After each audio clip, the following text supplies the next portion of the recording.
Is anyone else tired of this crazy hustle culture in America? I did not grow up in America. I grew up overseas, and we moved back to the States when I was 15, almost 16 years old.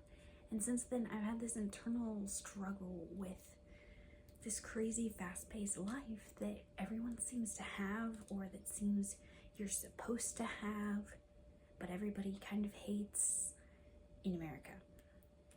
And I was thinking about this the other day because I was babysitting a little boy, and he loves watching TV, as all of us do, if we're honest.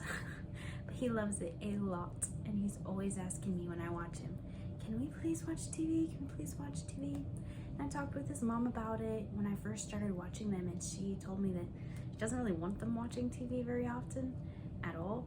And so I was like, cool, that's great. I prefer kids not watching TV very often. They should be creative and play outside and do all of the rough and tumble kids things. And so that's what I always do when I watch them. And this one day, this little boy, he came and asked me, he was like, oh, Izzy, why do we never watch TV when you're at our house? And I responded really quickly, and I was trying to be silly, but I said, because it makes your brain fall out your ears.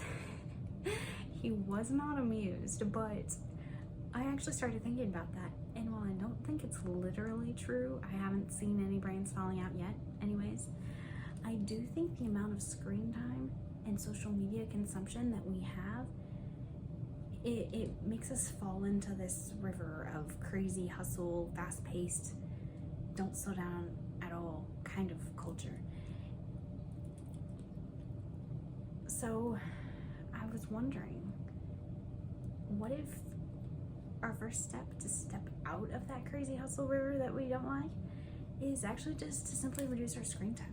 Maybe it's turning on the screen time analytics thing on iPhones and just looking at how much screen time you spent last week and trying the next week to reduce it by 30 minutes, maybe an hour, however much time you can reduce it by, until you have it where you are more in control of it than it in control of you, if that makes sense.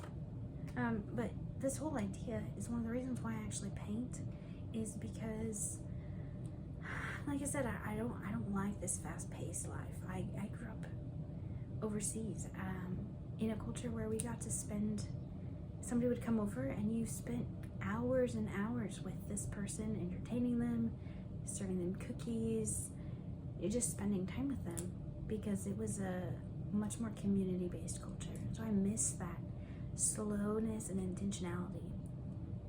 And so, like I said, this is one of the reasons why I paint, is because it helps me slow down. You can't really rush a painting. You can, but it doesn't really turn out very well often.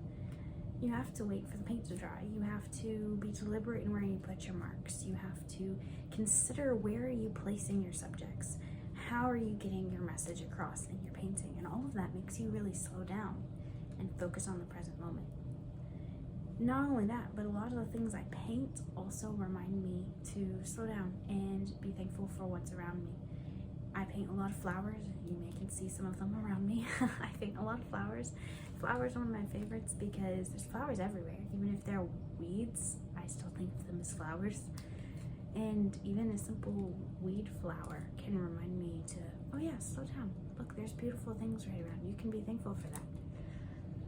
So that's one of the ways that I slow down and quietly rebel against the fast-paced hustle life. So what are some things that remind you to slow down and to be thankful? Let me know in the comments. Thank you. Bye.